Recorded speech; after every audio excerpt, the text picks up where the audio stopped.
श्री महाकाल्यै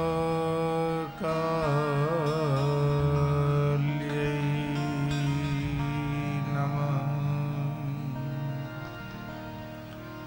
श्री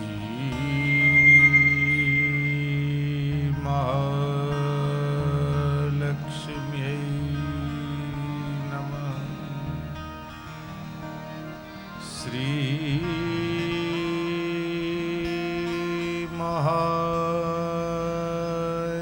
महासरस्वत्यै नमः। श्री नवदुर्गायै नमः।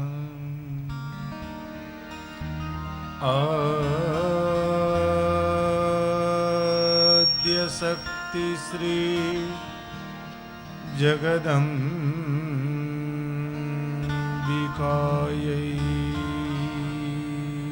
नमः।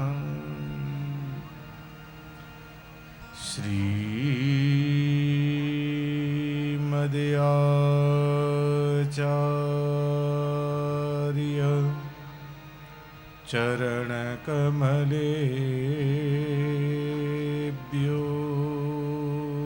नमः। वक्रतुण्ड महाकाय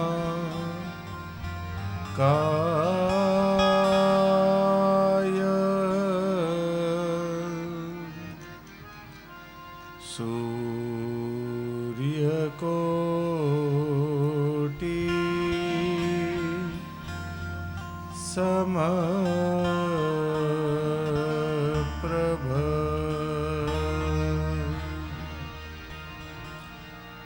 निर्विघ्नं कुरु मे देव।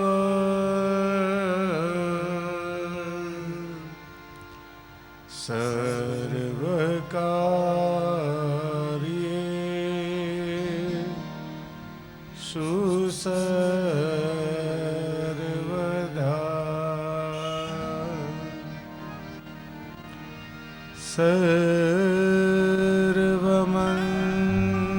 सर्वमंगल मांगल्ये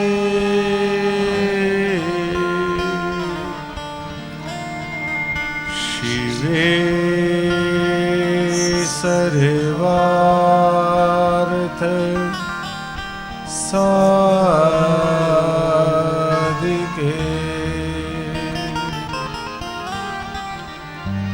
शरण्ये त्र्यंबके गौरी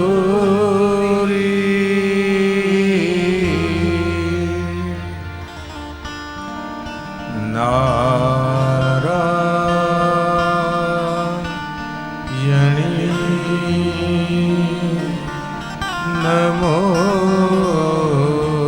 नमोस्तुते।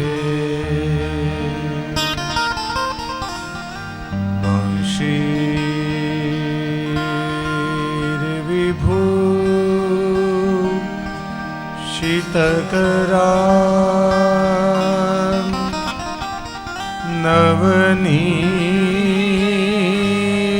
नवनीरदाम्बा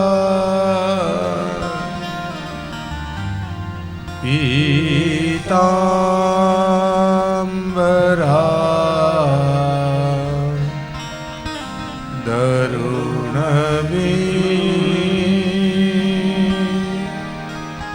दरुणबिम्बफला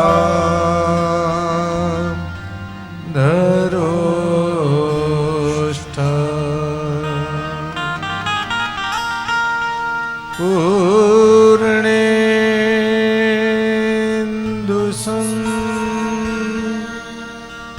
पूर्णेन्दुसुन्दरमुखा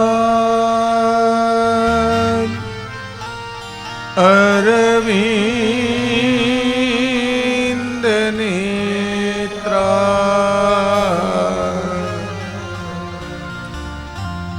कृष्णात् परम् किमपि त्वमहं न जाने।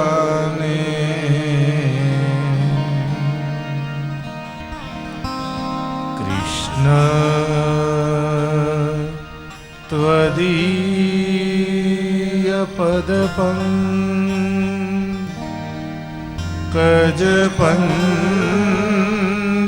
त्वदीयपदपङ्कजपञ्जरान्ते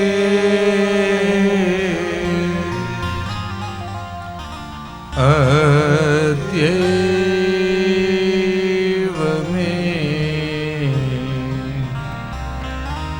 विशतु मां नसराज हंस।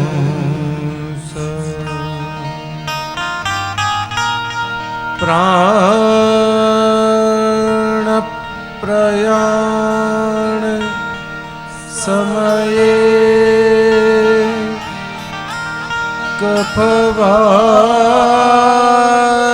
कफवातपित्ते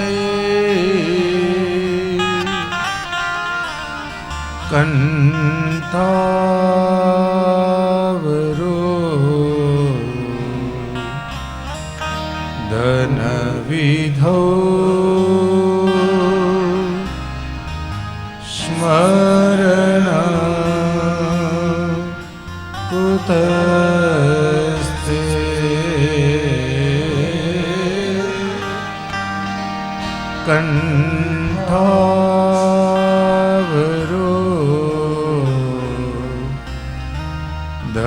कंठावरोधनविधौ स्मरणं कुतस्ते।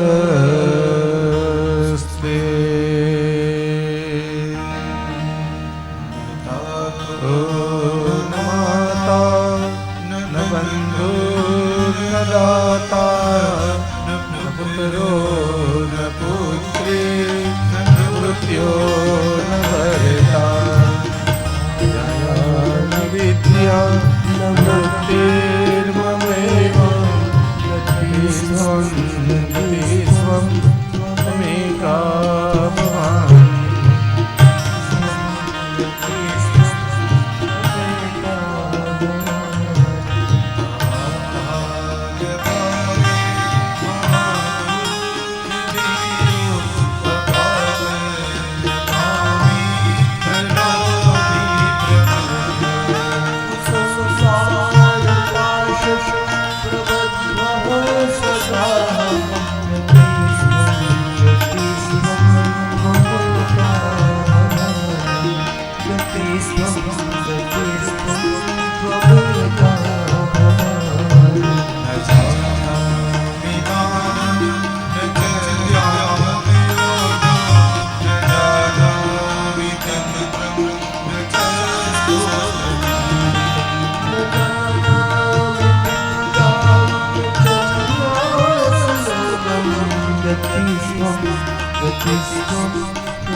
भागर्था विवसं पृक्तौ वागर्था प्रतिपत्तये जगतः पितरौ वन्दे पार्वती परमेश्वरौ पार्वती परमेश्वरौ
श्री अम्बे मात की जय। श्री नवदुर्गा मात की जय। श्री महाकाली मात की जय। श्री महालक्ष्मी मात की जय। श्री महासरस्वती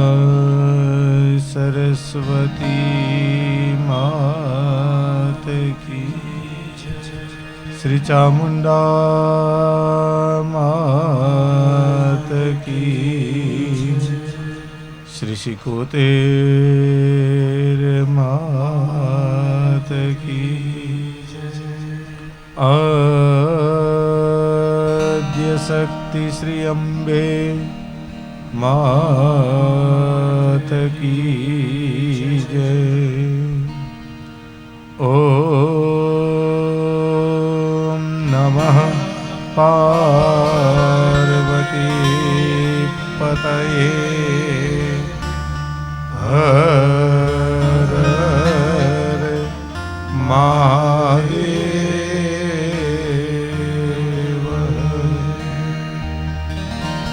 यन्तः प्रविश्य मम वाचमिमां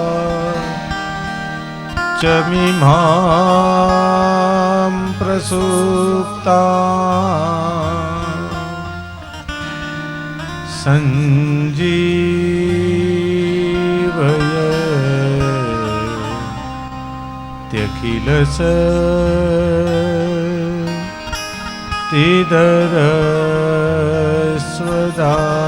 सञ्जीवयत्यखिलशक्तिधरस्वदाम्ना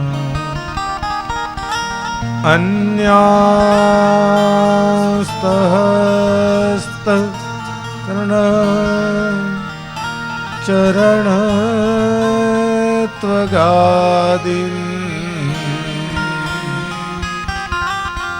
प्राणान्नमो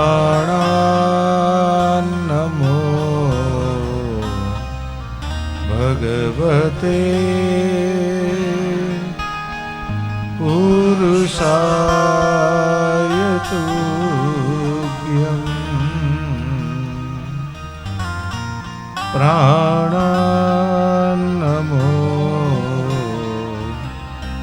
भगवते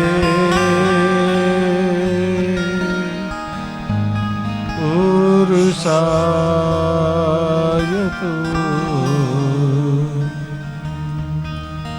आइए माँ भगवती जगन्नियता जगदम्बिका जगदीश्वरी लोकनायिका जगत हितकारिणी जगत सुखकारिणी जगत आनंददायिनी अष्ट सिद्धि नवनिधि की दाता जो यह सचराचर जगत में जिनका आधिपत्य है, जिनका प्रभाव स्वभाव लोगों का कल्याण करना है, ऐसी माँ भगवती नवदुर्गा महिषासुर मर्दिनी चंडमुंड घातिनी शुंभ निशुंभ विनाशिनी ताम्रादि दैत्यों को हरने वाली ऐसी माँ भगवती की नित्य लीलाओं में हम प्रवेश कर रहे हैं। गत संध्या माँ भगवती की दिव्य लीलाओं में माँ भगवती जगदम्बिका ने जो उपदेश हिमालय महाराज के माध्यम से जगत को दिया, ऐसी देवी गीता जिसमें जड़, चेतन, स्थूल, सूक्ष्म, पृथ्वी, वायु, आकाश, अग्नि, भूमि, प्रकाश,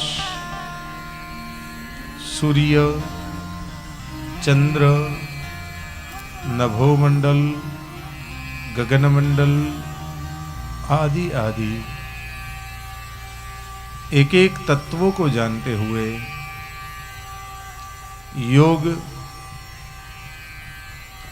योग में यम, नियम, आसन, प्राणायाम आदि अष्ट अंग उनकी महिमाओं को देखा और पतिव्रता धर्म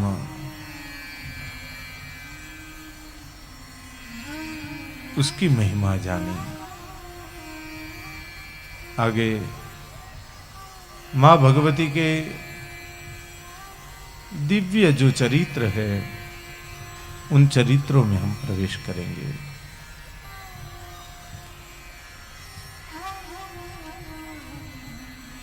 मां भगवती जगदम्बा जो है उनकी लीला अपरंपार है। जन्मेजय महाराज ने वेद व्यास जी से प्रश्न पूछते हुए कहा कि महाराज, वो देवी कौन है जिनकी आराधना ब्रह्मा, विष्णु, महेश, इंद्र, चंद्र, वरुण, बृहस्पति और सारा जगत जिनकी आराधना करता है, जिनकी उपासना करता है, जिनकी सराहना करता है, जिनके मय सर्व जगत है, ऐसी मां भगवती कौन है? जगत जब असुरों के वश हुआ तो मां भगवती ने असुरों का संहार कैसे किया? मां भगवती का रूप क्या है और जीव मां भगवती के शरण में कैसे पहुंचता है? ऐसे ऐसे कई प्रश्न जन्मेजय महाराज ने भगवान वेद व्यास जी से पूछे। वेद व्यास जी प्रत्युत्तर देते हुए कहते हैं कि महाराज सावधान होकर सुनो और याद रखो, जब सावधान शब्द ग्रंथ में आता है तो केवल राजा को ही सावधान, श्रोता को ही सावधान नहीं करता, हम सबको सावधान करता है कि अब कुछ अगत्य की बात, जब कोई अगत्य की बात आती है तो सावधान शब्द लिखा आता है। कोई महत्व की बात जहां पर आती है तो सावधान शब्द का उच्चारण होता है। कहते हैं ना कि बातें चलती हो और फिर कहते हैं थोड़ा ध्यान रखो, थोड़ा ध्यान रखना, अब मैं कुछ कहने जा रहा हूं। ध्यान रखना, मैं कुछ कहने जा रहा हूं, उसका मतलब है कि कुछ महत्व की बात यहां कही जाने वाली है। जीव जो है वो मां भगवती का तत्व ही है, भगवती का अंश ही है। जैसे एक पुष्प, आप लो कोई लाल कलर का आपने पुष्प लिया तो वो जब बीज था तब बीज में भी वो पुष्प की लालिमा तो थी ही, पुष्प, कोई भी आप गुलाब का पुष्प ले लो, तो गुलाब का जो पुष्प है, जब वह पुष्प नहीं था, वो पौधा नहीं था, पेड़ नहीं था, बीज था, तो बीज के अंदर गुलाब का तत्व तो था ही, लेकिन जब उसे बोया गया जमीन के अंदर, जल से उसका सिंचन किया गया, बोने के बाद जल सिंचन करके फिर उसमें से पौधा उगाया गया। पौधा जब बड़ा हुआ, छोटा सा पेड़ हुआ, उसमें से अंकुर निकला, अंकुर में से छोटी सी कली निकली, और कली धीरे धीरे धीरे धीरे बड़ी होते हुए वह गुलाब बन गई। वैसे जो जीवात्मा है, वह जीवात्मा था नहीं ऐसा नहीं है, हम हैं तो हम नहीं थे ऐसा नहीं, हम थे तो सही, मां भगवती का अंश तो थे ही हम, लेकिन आत्मा जो है, आत्मा तत्व जो है, वो बीज है। आत्मा जो है वो बीज है। बीज को बड़ा कैसे किया जाता है? तो उसको भक्ति रूपी जमीन के अंदर बोना पड़ता है, विश्वास रूपी जल का सिंचन करना पड़ता है, तब अंदर से श्रद्धा रूपी एक पौधा प्रकट होता है।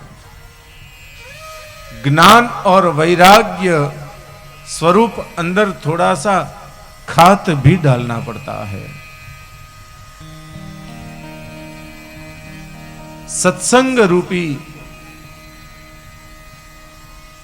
यह जो आत्मा रूपी बीज है, उसे एक लकड़ी का टेका भी देना पड़ता है, ताकि पौधा आड़ा ना हो जाए, टेढ़ा ना हो जाए, और उसमें से मुक्ति रूपी, भगवती रूपी, तन्मय रूपी गुलाब का प्रागट्य होता है। अगर बीज को बोया न जाए तो गुलाब निकलेगा, बीज को बोया न जाए तो सड़ जाएगा। और याद रखो, जब आप कोई पौधा बोते हो, जब बीज बोते हो, पौधा तो निकलता है, उसके साथ साथ जो कुछ घास भी निकल आता है। तो भक्ति है, भक्ति के अंदर, भक्ति के भीतर ये जो भोग है, वो तो उसके साथ बाधक रूप निकल ही आते हैं, लेकिन पौधे को बड़ा करने के लिए आजू बाजू में जो घास फूस है, उसे निकालना पड़ता है। वैसे ही हमारे जीवन में काम, क्रोध, लोभ आदि जो है, उसको थोड़ा निकाल कर, भोग से बाहर निकाल कर भक्ति की ओर जाना पड़ता है।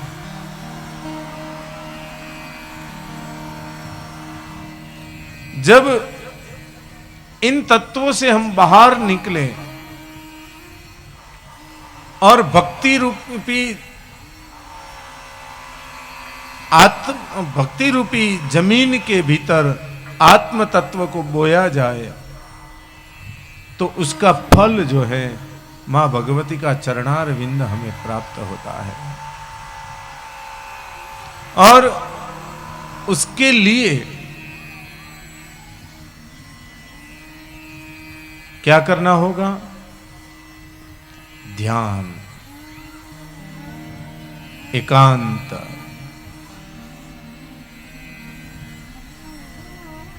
मन निग्रह। और याद रखो, भक्ति के साथ ज्ञान और वैराग्य, इनका होना जरूरी है। हमें यह जीवन जो मिला है, वह जीवन क्यों मिला है? खा पीकर आराम करने के लिए, आनंद करने के लिए नहीं। हमें यह जीवन जो मिला है, उस तत्व तक पहुंचने के लिए, उस तत्व को पाने के लिए। एक बड़ा राजा था, राजा का बड़ा राज्य था। वो राजा के राज्य में एक बड़ा सा बगीचा था, गार्डन था। राजा ने लोगों को ऐलान करके बाग के अंदर आने के लिए एक पास दिया और राजा ने कहा कि हमारे इस बगीचे में आने के लिए जिनको जो पास दिया है उनको आकर काम क्या करना है, हम ये बगीचे में कहीं ना कहीं छुप के बैठेंगे और आप लोगों को काम एक ही करना है, मुझे ढूंढना है। और जो व्यक्ति राजा को ढूंढ लेगा उसे हर हमेश के लिए राजा के साथ रहने मिलेगा।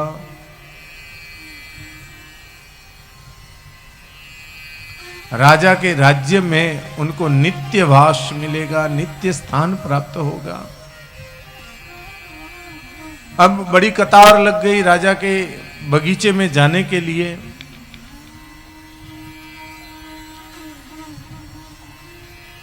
लोगों को पास मिलने लगे, सब अंदर आने लगे। अंदर आने के लिए जब लाइन में खड़े थे तब तो वो लोग सोचते थे पहले ही बराबर हम गार्डन में अंदर प्रवेश कर लेंगे तो तुरंत एक ही काम करना है, राजा को ढूंढ लेना है। लेकिन जैसे ही अंदर प्रवेश मिल गया तो क्या करने लगे,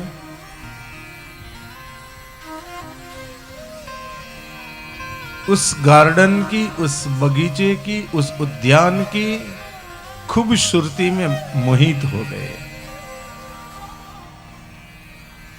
राजा को ढूंढना भूल गए। आगे चलते चलते चलते कुछ फूल, कुछ पौधे, अलग अलग कलियां उसको देखने में मशगूल हो गए। तो वहां पर कहीं ऐसे बोर्ड लगाए हुए थे कि आप आए हो राजा को ढूंढने, अब राजा को ढूंढने का कार्य कीजिए। फिर तुरंत एक बार विचार आ जाता, हाँ हाँ चलो राजा को ढूंढ लेते हैं। लेकिन ऐसा विचार आने के बाद थोड़ा सा राजा को ढूंढने का प्रयत्न करेंगे, फिर उन फूल पौधों के बीच में उस उद्यान की खूबसूरती में हम खो जाएंगे। फिर कहीं पर कोई व्यक्ति आकर उन्हें कहता है कि भाई तू आया यहां क्यों है, राजा को ढूंढने के लिए आया है तो राजा को ढूंढने का कार्य कर भाई। फिर याद आती है कि हमें राजा को ढूंढना था, राजा को ढूंढना था, याद आई, फिर राजा को ढूंढने लगे। थोड़ा आगे चले, फिर भूल गए। फिर कोई कहता है कि भाई राजा को ढूंढना है, कहते हैं कि अभी तो हमारे पास बहुत समय है, जब समय आएगा राजा मिल जाएंगे तो राजा को ढूंढ लेंगे।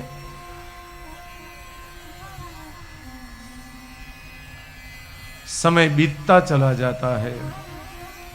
एक दिन आता है कि राजा के जो सैनिक हैं उस व्यक्ति को कहते हैं कि तू बाहर निकल भाई, तेरा समय खत्म हो गया। अब जो समय की अवधि थी इस बगीचे में रहने की, वह अवधि पूरी हो गई और मार पीट कर बाहर निकाला जाता है। तब वह व्यक्ति ऐसा कहता है कि काश मैंने राजा को ढूंढ लिया होता तो मुझे यहां से बाहर नहीं निकलना पड़ता। बस राजा जो है वह और कोई नहीं, परमात्मा है। बगीचे में आने की कतार में खड़ा व्यक्ति और कोई नहीं, वह जीवात्मा है। बगीचा जो है यह सुंदर संसार है। जब तक हम इस संसार में नहीं आए हैं तब तक तो हम कहते हैं कि हम ऐसा कार्य करेंगे कि परमात्मा को ढूंढ ही लेंगे। लेकिन जैसे ही हम संसार में आए और रोना शुरू किया, ऊवा ऊवा ऊवा, वो वहां वो वहां वो वहां, सब कुछ भूल जाते हैं।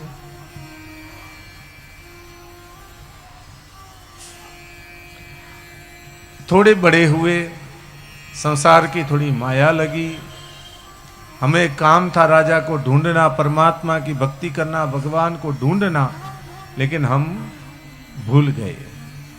समय आगे व्यतीत होने लगा, थोड़े हम बड़े होने लगे, मंदिरों में जाने लगे, तो मंदिर में कुछ बोर्ड लगे हुए थे कि हमारा सच्चा धर्म है परमात्मा की सेवा, परमात्मा को ढूंढना। हम परमात्मा को ढूंढने के लिए फिर वैराग्य आ जाता है कि भाई हम परमात्मा को ढूंढेंगे, लेकिन वह क्षणिक वैराग्य रहता है। एक क्षण के लिए सोचते हैं चलो परमात्मा को ढूंढेंगे, मंदिर से बाहर निकल गए, फिर परिवार की माया, परिवार रूपी पौधे, उसमें हम फंस गए, भगवान को ढूंढना बंद कर दिया। फिर आगे चलने लगे, ऐसे सत्संग में आए।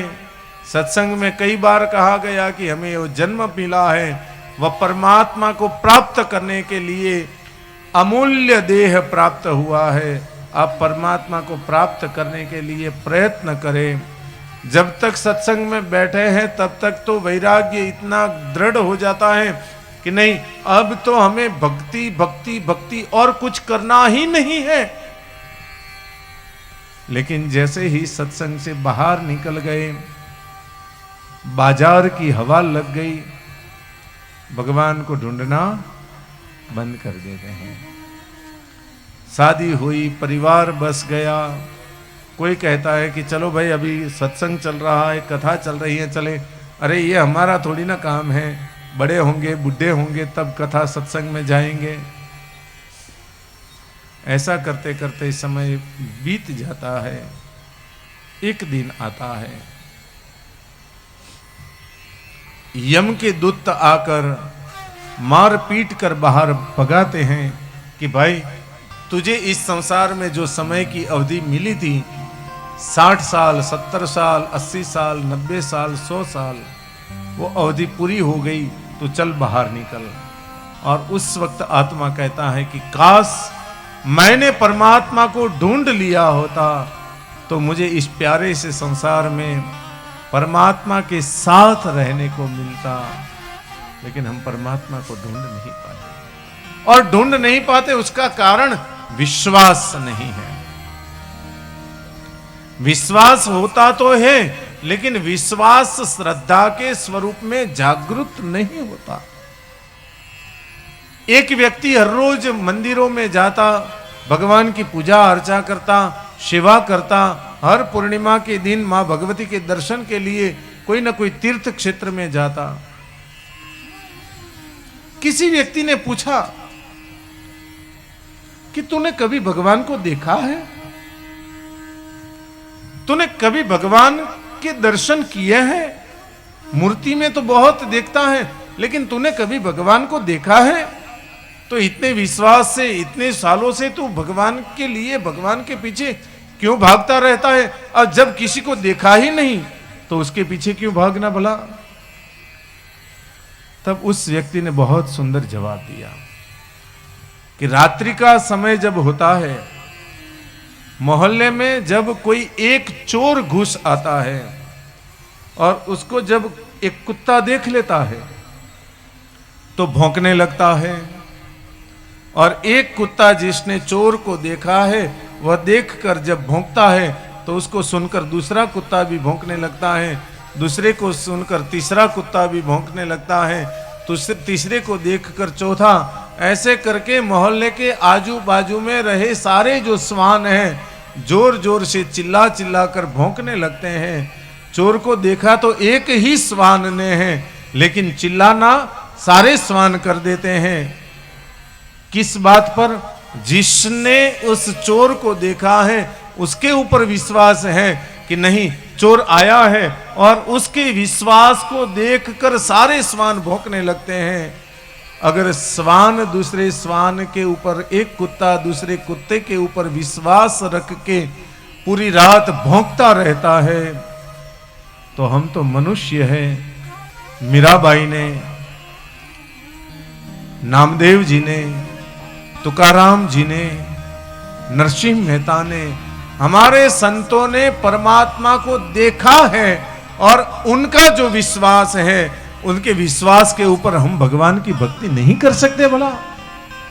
जब एक कुत्ते के विश्वास पे सारे कुत्ते भौंकने लगते हैं, वो तो जानवर हैं, तो हम तो मनुष्य हैं।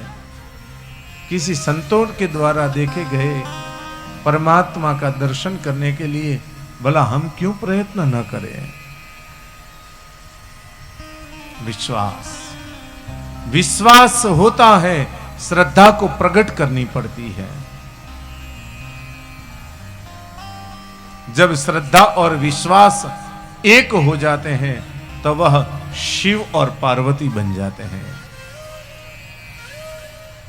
याभ्याम बिना न पश्यन्ति, उन दोनों के बिना आप जगत को देख ही नहीं सकते साहब। उन दोनों के बिना आप जगत में चल ही नहीं सकते। श्रद्धा से भक्ति, ज्ञान और वैराग्य सुदृढ़ बनते हैं। देवताओं के भीतर एक श्रद्धा नाम का तत्व ही तो है जो मां भगवती की स्तुति करता है और भगवती सामने दर्शन दे देती है। हमारे पुष्टि मार्गीय में एक वैष्णव के घर में हर रोज नियम था कि ठाकुर जी को भोग लगाकर फिर भोजन करना। एक दिन की बात है, घर के जो बड़े बुजुर्ग थे, माता पिता, उन सबको कहीं बाहर जाना हुआ। सुबह में माता ने भोग तैयार किया। 8 साल का उनका बच्चा था, उसको कहा कि पहले ठाकुर जी को खिला देना, बाद में तो प्रसाद खा लेना। माता पिता और घर वाले सब बाहर निकल गए। छोटा बच्चा था, घड़ी देख रहा था, 12 बज गए। ठाकुर जी के सामने भोग रख दिया। अब आकर कहने लगे कि भगवान आप खाना खा लो, बाद में मैं खाऊंगा। भगवान आप आओ, खाना खा लो, बाद में मैं खाऊंगा। आधा घंटा हो गया, 1 घंटा हो गया, 1.5 घंटा हो गया, भगवान खाना खा ही नहीं रहे थे। उसने कहा कि ठाकुर जी आप भूखे रहोगे तो मेरी मां मुझे डांटेगी, और जब तक मां ने कहा है कि जब तक ठाकुर जी भोजन प्राप्त न कर ले तब तक मुझे भोजन लेना नहीं है। बालक हठ लेकर बैठ गया, बालक जिद लेकर बैठ गया। 2 घंटे, 2.5 घंटे, 3 घंटे हुए। अंत में ठाकुर जी प्रकट हुए। ठाकुर जी ने भोग आरोगा और बालक के मुंह में ठाकुर जी ने स्वयं निवाला रखा। ले बच्चा, मैंने भी भोजन कर लिया, तू भी भोजन कर ले। माता पिता आए और कहने लगा बालक की आपके ठाकुर जी तो बहुत अच्छी है, 3 घंटे तक मैंने मनाया तब जाकर आए और खाना खाया। तब उन माता पिता के आंख में आंसू आ गए कि बेटा तेरे जैसी भक्ति, तेरे जैसा दृढ़ विश्वास हम नहीं रख पाए कि तूने 3 घंटे तक हठ ले ली कि आप नहीं खाओगे तब तक मैं भोजन नहीं करूंगा। हमने तो बस भगवान के सामने भोजन रख दिया, भगवान ने खा लिया है, विश्वास करके हम भोजन कर लेते थे, प्रसाद ले लेते थे। लेकिन तेरे मन का जो विश्वास था, तेरे मन की जो श्रद्धा थी, जिसने तुझे ठाकुर जी के दर्शन करवा दिए। श्रद्धा और विश्वास भगवान के दर्शन करवा देते हैं, भगवान की ओर ले जाते हैं, भगवान के तत्व को प्राप्त करवा देते हैं।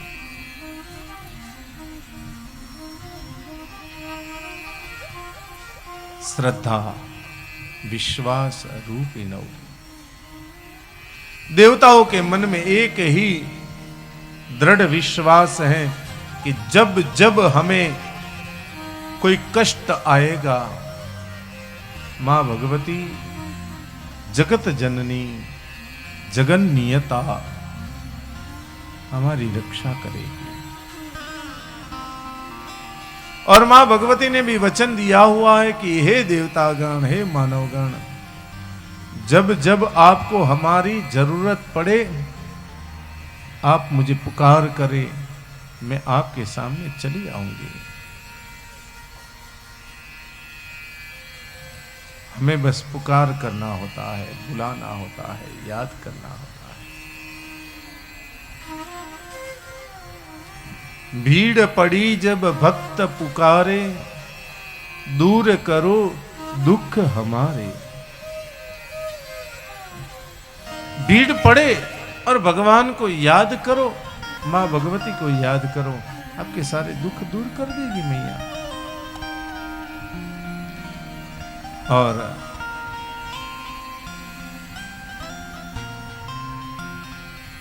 वेद व्यास जी, मां भगवती ने देवताओं के लिए, दानवों के लिए, मानवों के लिए, इस संसार के लिए जो जो स्वरूप धारण किए और जिन स्वरूप से मां भगवती ने देवताओं की सहायता की, उसकी कथा का वर्णन करते हुए कहते हैं, रंभ करम्ब में से करम्ब के द्वारा महिषासुर की उत्पत्ति हुई। महिषासुर ने 1000 वर्ष तक तपस्या की। ब्रह्मा जी प्रसन्न हुए और महिषासुर ने ब्रह्मा जी से वरदान मांग लिया कि हे ब्रह्मदेव, मुझे अमरत्व का वरदान दीजिए। ब्रह्मा जी ने कहा कि अमर तो मैं भी नहीं हूं, तो तुम्हें अमर कैसे बनाऊं। तब महिषासुर कहने लगा कि हे ब्रह्मदेव, आप मुझे अगर अमरत्व का वरदान नहीं दे सकते तो कोई बात नहीं, मुझे ऐसा वरदान दीजिए कि इस दुनिया में न देवताओं से न मरूं, न मानवों से मरूं, न पशु से मरूं, न पक्षी से मरूं, न मानव से मरूं और न दानव से मरूं। आपकी बनाई हुई दुनिया की कोई चीजों से मेरी मृत्यु न हो। हां, मात्र अबला स्त्री है। जब मानव, दानव, देव मेरे वश में होंगे तो अबलाओं को, तो स्त्रियों को तो मैं अपने वश में कर ही दूंगा। सारे असुरों ने यही तो भूल की है कि हमारी माताओं को अबला समझा है। जो तुम्हारे जैसे सूरवीरों को अपने उदर में रखकर पाल सकती है, पूरे संसार की सेवा करके आप सबको बड़ा कर सकती है, आपको जो खिलाकर शक्ति दे सकती है, वह नारी भला अबला कैसे हो सकती है।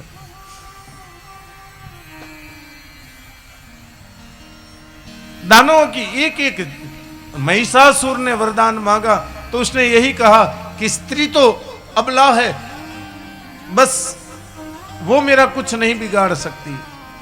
चंड मुंड ने भी वरदान मांगा तो यही कहा, शुंभ निशुंभ ने वरदान मांगा तो यही कहा कि स्त्री जो है वह अबला है। जगत जब से पुरुष प्रधान बना है,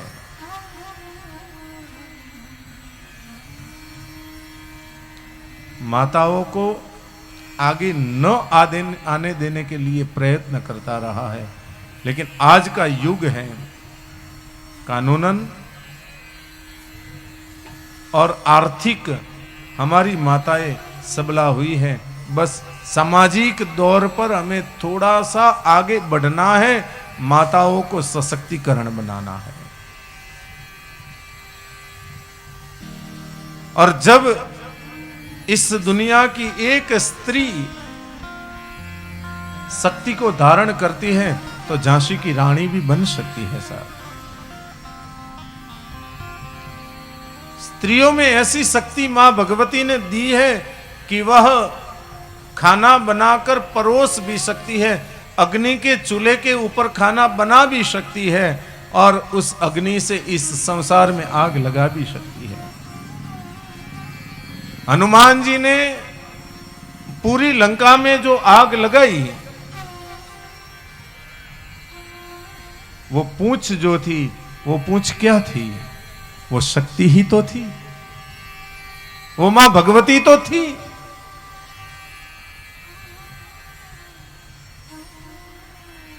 जिसकी शक्ति से चूल्हा भी जल सकता है, खाना भी पक सकता है और संसार परिपक्व भी हो सकता है। जैसे एक माता अग्नि के चूल्हे के ऊपर अन्न पकाकर अपने बालकों का पोषण करती है, बालकों को पुष्ट कराती है, वैसे ही जगत की माता, जगन माता इस दुनिया को अपनी शक्ति के द्वारा पुष्ट करती है, तुष्ट करती है। महिषासुर ने वरदान मांगा कि यह स्त्री जो है वो मेरा भला, जब देव दानव मानव कोई कुछ नहीं बिगाड़ सकेगा तो स्त्री भला मेरा क्या बिगाड़ेगी। ब्रह्मा जी ने कहा ठीक है, तेरी जैसी इच्छा तथास्तु, तेरी मृत्यु केवल स्त्री से ही हो सकती है, तो ऐसी इच्छा तेरी। वरदान दे दिया। ब्रह्मा जी वहां से अंतर्ध्यान हुए। सबसे पहले महिषासुर ने मानव लोक के ऊपर अपनी सत्ता जगाई। मानव लोक के ऊपर सत्ता जगाने के बाद, जागृत करने के बाद दानव समाज के ऊपर अपनी सत्ता का निरूपण किया। मानव दानव जब काबू में हुए तो महिषासुर ने अपना एक मंत्री था जिनका नाम था ताम्र, ताम्र को इंद्र के पास भेजा और इंद्र को दूत संवाद के स्वरूप में दूत ने आकर संदेश दिया कि हे इंद्र, हमारे महाराज महिषासुर ने कहा है कि तू सामने से आकर उनकी शरणागति स्वीकार करके आपका जो इंद्र आसन है वो हमारे महाराज को दे दे, वरना इसका फल भोगना पड़ेगा। इंद्र ने कठोर वचन कहे कि जा जा, तो तुम्हारे महाराज से कह दो, एक तो भैंस का स्वरूप है उसका, पाड़ा के स्वरूप में वह खेलता रहता है, अगर मेरे सामने आया तो उसके दोनों जो सिंग है उसे खींचकर पटक के मारूंगा मैं। ताम्र ने आकर महिषासुर को यह समाचार दिए। महिषासुर ने आकर स्वर्ग के ऊपर चढ़ाई की, इंद्र को बहुत मार मारा। इंद्र की जो सेना थी,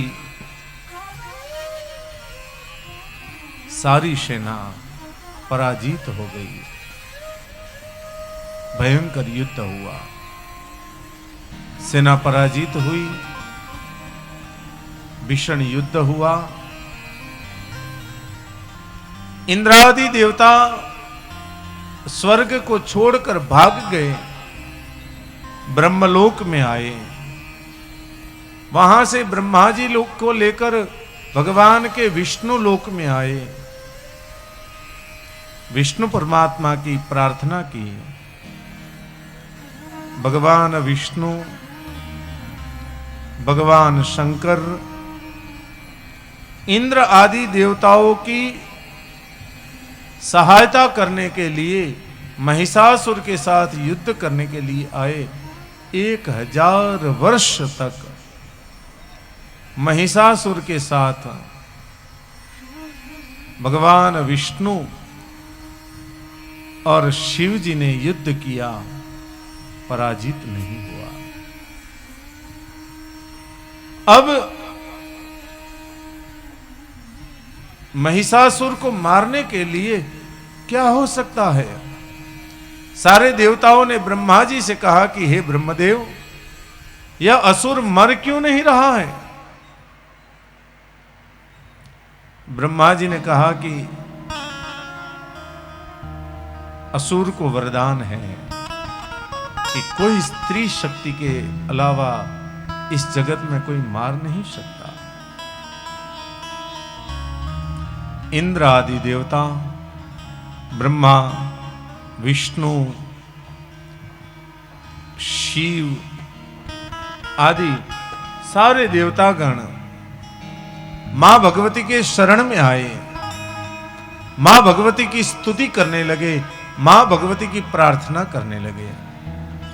हे महामाये, हे जगत जननी, हे जगन्नियता, हे भगवती, हे भवानी, हे चंडिका, हे चामुंडा, आप प्रकट हो, आप प्रकट हो, आप प्रसन्न हो। और जैसे देवताओं ने मां भगवती की स्तुति की, प्रार्थना की और आतुर नाद के साथ मां भगवती को याद करने लगे, मां भगवती की स्तुति करने लगे।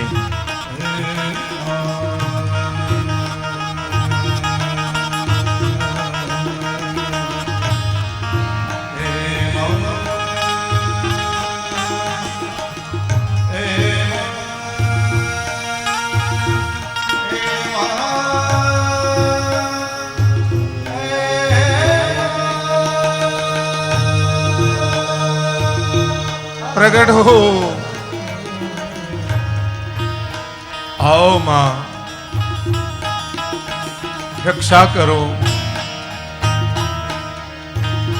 आज जगत भीष्म में आया है, आज सारा जगत तेरे आश्रय में आया है। वो महिषासुर जगत को प्रकोपित कर रहा है। जागो मां,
हिमालय के बड़े से पर्वतों के मध्य में से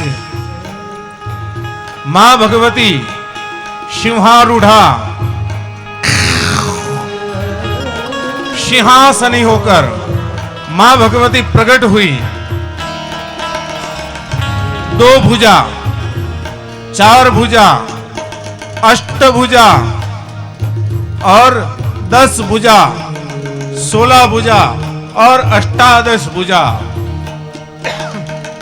मां भगवती 18 भुजाओं में प्रकट हुई। सौम्य स्वरूप है, लेकिन जब दानव देखे तो भयंकर स्वरूप दिख रहा है।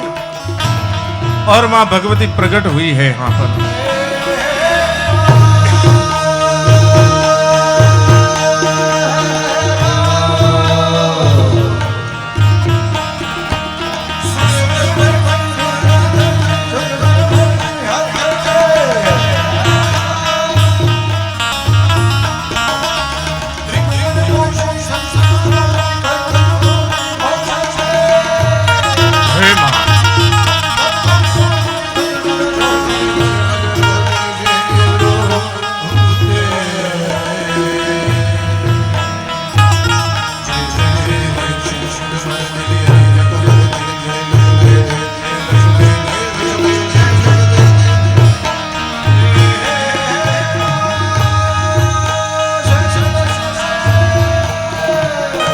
भगवान विष्णु ने अपने हाथ में चक्र था, उसमें से एक चक्र मां भगवती के हाथ में दिया। भगवान शिव ने अपने हाथ में त्रिशूल था, उसमें से एक त्रिशूल मां भगवती के हाथ में दिया। वरुण ने अपने हाथ में से एक मांगलिक शंख भगवती के हाथ में दिया। अग्नि ने अपने हस्त में से शक्ति नाम का पास मां भगवती के हाथ में दिया और एक सतत ध्वनि नाम का अस्त्र वायुदेव ने भगवती के हाथ में दिया। वायुदेव ने अपने हाथ से बाणों से भरा हुआ एक तरकश मां भगवती के हस्त में दिया। एक अद्भुत उग्र धनुष्य मां भगवती के हाथ में इंद्र टंकार करते हुए मां भगवती के हाथ में वज्र और ऐरावत नाम का आयुध दिया। यमराजा ने काल दंड नाम का एक दंड मां भगवती के हाथ में दिया।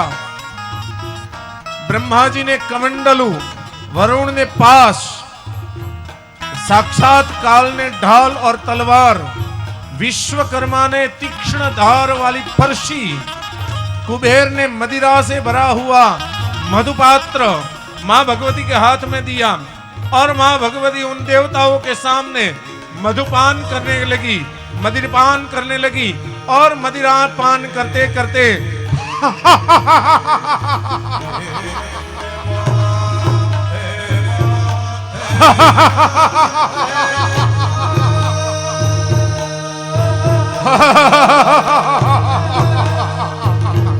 अट्टहास्य करने लगी।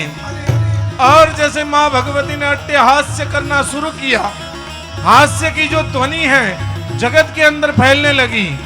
महिषासुर अपने राज्य के अंदर बैठा हुआ था, इंद्रासन पर बैठकर भयंकर ध्वनि को सुनकर ताम्र को भेजा, जाओ ताम्र देखो यह सुंदर ध्वनि, सुंदर स्मित से भरा हुआ अट्टहास्य कौन कर रहा है।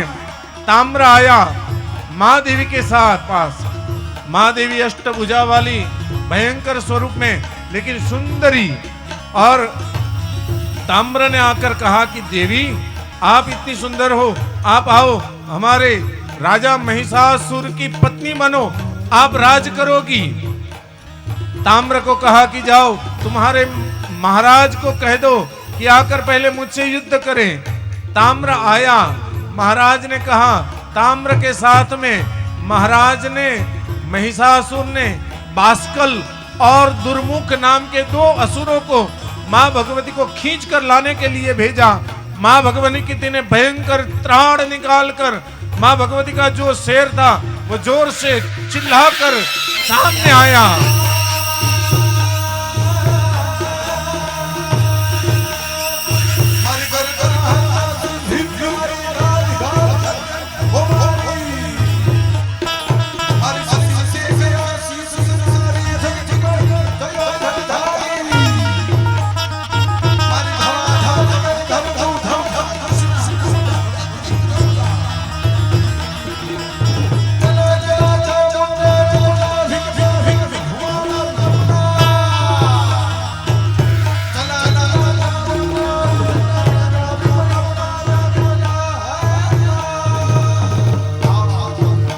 पास से खींचकर ताम्र को, तलवार से बास्कल को, त्रिशूल से दुर्मुख को मां भगवती ने प्रहार करके वध कर दिया।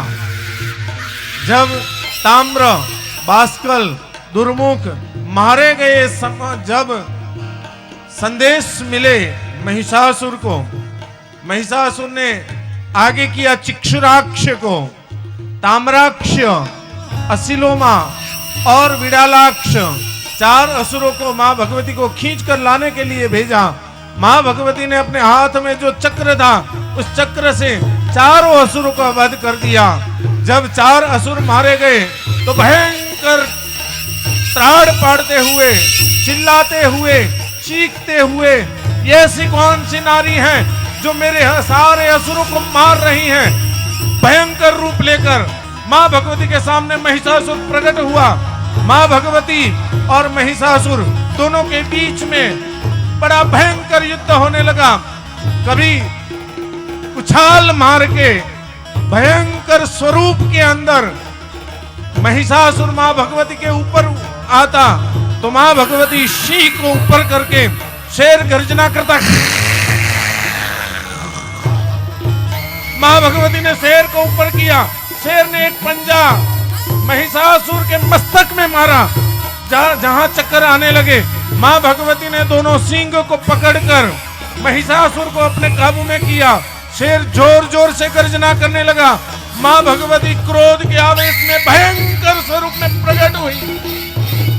सारे स्वरूप नव दुर्गा के नव स्वरूप, और उसमें मां भगवती ने हाथ में ले लिया त्रिशूल, और त्रिशूल से जोर से बराबर वह महिषासुर के उदर के ऊपर, उसके हृदय के अंदर प्रहार किया।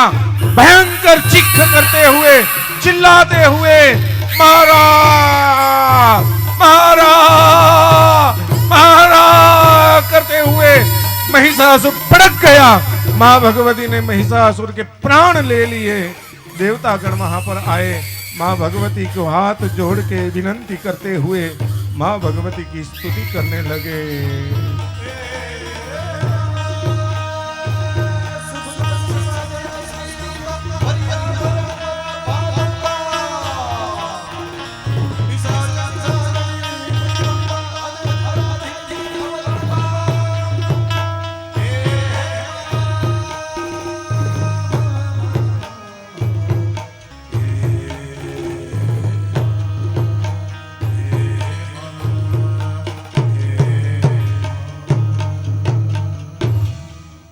सारे देवताओं ने मां भगवती की स्तुति की, प्रार्थना की कि हे मां, आज तेरे ही कारण सारा जगत जो है वो तुष्ट हुआ है, पुष्ट हुआ है, संतुष्ट हुआ है। मेधासी देवी विदिता किल शास्त्र सारा, दुर्गा से दुर्ग भवसागर नौर संगा, श्री कैट भारी हृदय कृतादिवासा, गौरी त्वमेव शशि मौनि कृत प्रतिष्ठा। हे मां भगवती, हे गौरी,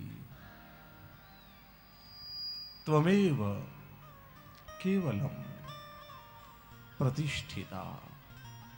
इस जगत में अगर कोई प्रतिष्ठित है, इस जगत में अगर कोई मां भगवती साधन है तो ही है। ब्रह्मा हरश्च नहीं वक्तु मलम बलंच। ब्रह्मा, हर, भगवान बोले बाबा, विष्णु, मां भगवती आपकी स्तुति सदैव करते रहते हैं। सक्रादय सुरगणा निहतेति वीर्ये, तस्मिन् दुरात्मनि सुरारि बले सेव्या। हे मां भगवती, आज सारा जगत, सारे इंद्रादि देवतागण आपकी स्तुति कर रहे हैं, और स्तुति क्यों न करें। ताम त्वाम नतास्म परिपालय देवी विश्वम। सारा जगत ताम त्वाम च, ये जो सारे लोग हैं वह त्वाम च, तुमको ही, आपको ही प्रणाम करते हैं, नमन करते हैं। ताम ताम त्वाम नतास्म, नतमस्तक रहते हैं आपके पास। क्यों? क्योंकि आप उनका पालन करती हो। दुर्वृत्त, वृत्त, मनुष्य की जो वृत्ति है, कैसी वृत्ति? दुर्वृत्ति।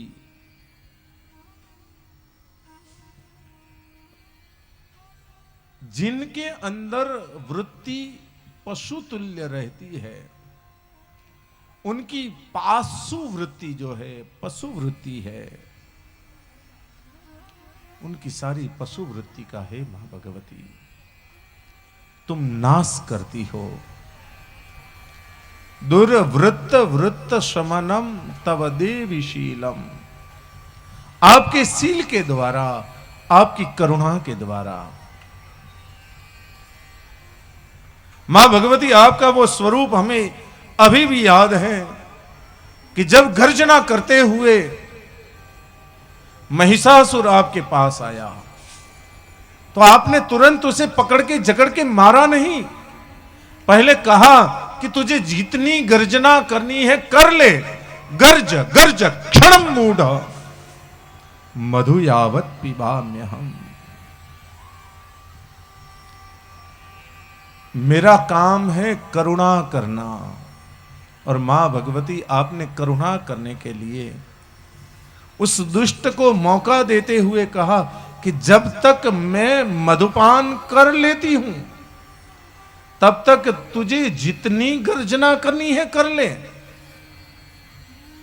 एक बार मेरा मधुपान हो गया, बाद में तुझे देखती हूं।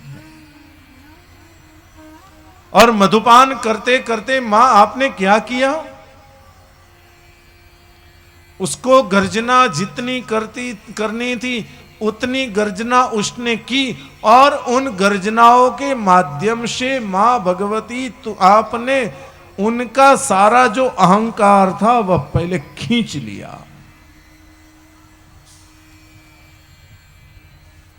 फिर मां आपने उस दुष्ट को दबोच लिया, पकड़ लिया, मार लिया। आपने पहले मां भगवती उस जीव को नहीं मारा, उस असुर को नहीं मारा, उस असुर की आसुरी वृत्ति को मारा है मां। दुर्वृत्त वृत्त शमनम तव देवी शीलम रूपम तथे तद विचिन्त्य मतुल्य मन्ये। आपका रूप, जब मां आप भगवान शिव के साथ जब बैठती हो तब तो आप सुंदर लगती ही हो, लेकिन ऐसा भयंकर रूप लेने के बाद भी, शेरों की गर्जना के बाद भी मां आप हमें सुंदर लग रही हो, आप सुंदर दिखती हो। आपकी लीला अपरंपार है, आपकी कृपा अपरंपार है। मां भगवती ने सारे देवताओं को सांत्वना दी। सारे देवतागण मां भगवती को प्रणाम करके निकल रहे थे। भगवती ने कहा कि मैं मां हूं और मां का स्वभाव होता है जब बालक मां को याद करे, जब बालक कोई कष्ट में आए, जब बालक को भूख लगे तो उनका उदर पोषण करना, बालक की रक्षा करना मां का स्वभाव है। और हे देवता, ये मैंने कोई एहसान नहीं किया है, मैंने तो मेरा मातृ स्वभाव जो है उसको प्रकट किया है। आगे भी चल के जब जब आपको हमारी जरूरत पड़े आप हमें याद करना, हम अवश्य प्रसन्न होकर आपके कार्यों में प्रकट होंगे। देवतागण, सारे देवतागण मां भगवती को याद करके वहां से निकले। समय व्यतीत होने लगा।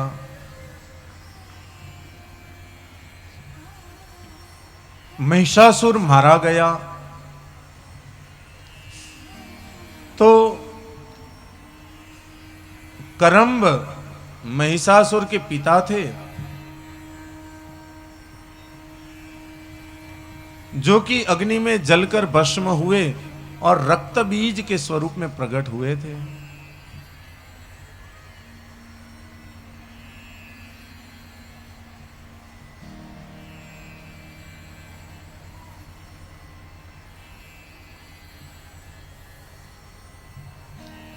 अब महिषासुर जो सबसे बड़ी ताकत थी वह चली गई। रक्त बीज अपने पुत्र के मोह में रोते रोते पाताल लोक में, दानव साम्राज्य में शुंभ और निशुंभ के पास आया। शुंभ निशुंभ के पास आकर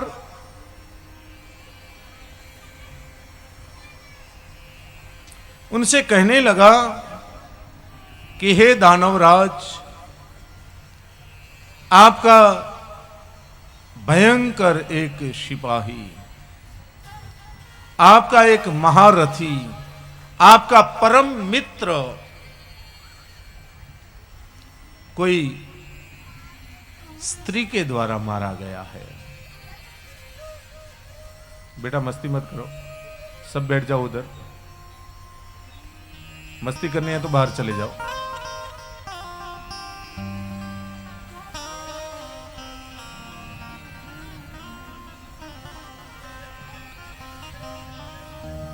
बोल श्री अम्बे मात की। डर गए कि थक गए? या तो डर के मारे आवाज नहीं निकलती, या तो थकान के मारे आवाज नहीं निकलती। तो क्या महिषासुर को देखकर डर गए? मां भगवती के स्वरूप को देखकर डर गए, या थक गए? तो बोलो ना, बोलो श्री अम्बे मात की। क्या बात है। बस आज और कल है आपके पास जय बुलवाने के लिए। एक बात बताऊं, आप जितने जोर से जय बोलोगे उसका फायदा है। आपको बताया था मैंने, बता दूं, कल बताऊं? जितने जोर से आप जय बोलोगे उतने जोर से आपके शरीर में जितने पाप हैं वो बाहर निकल जाएंगे। और अगर जय नहीं बोलोगे तो जिनके पाप बाहर निकले वो जाएंगे कहां? जो जय नहीं बोलेगा उसके शरीर में घुस जाएंगे। बोले श्री अम्बे मात की। हाँ बोलेंगे। याद रखना, निकालना है कि फिर लेना है।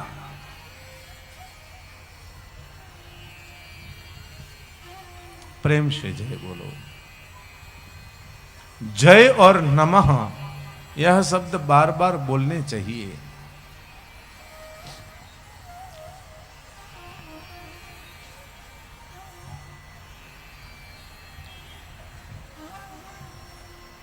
रक्त बीज रोते हुए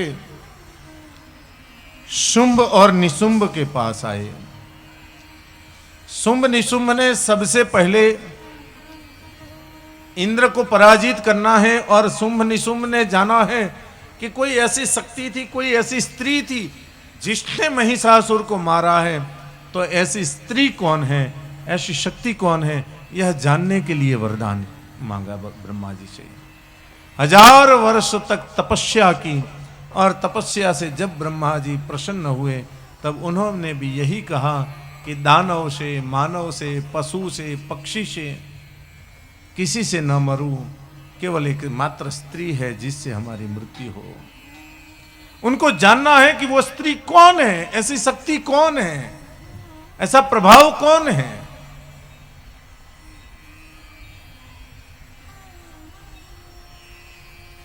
शुंभ निशुंभ ने तपस्या की, ब्रह्मा जी प्रसन्न हुए।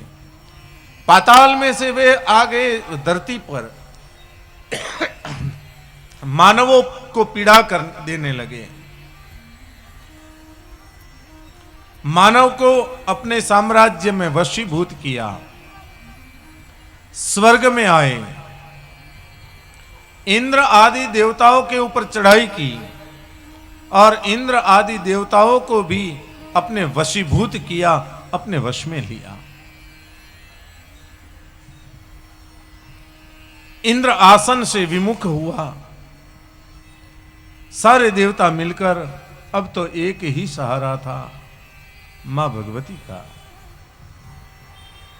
सारे देवता गण मिलकर कैलाश में मां भगवती जगदंबिका पार्वती देवी के पास आए, अंबा के पास आए, और प्रार्थना करने लगे कि हे मां प्रकट हो, प्रकट हो, प्रकट हो। मां भगवती पार्वती सिंह आसिनी अष्टभुजा वाली वही मां भगवती शक्ति वहां पर प्रकट हुई और उस शक्ति में से मां भगवती ने एक कौशिकी नाम की शक्ति को प्रकट किया और सुंदर स्वरूप में हाथ में वीणा लिए हुए वीणा का नाद करती हुई मां भगवती की एक छवि कौशिकी सरस्वती के स्वरूप में प्रकट हुई, सुंदर वीणा बजाने लगी। और देवताओं ने कहा कि मां ऐसे स्वरूप में आप राक्षस को कैसे मारोगी? तो उसी वक्त मां भगवती के उस श्री अंग में से उसकी छाया के स्वरूप में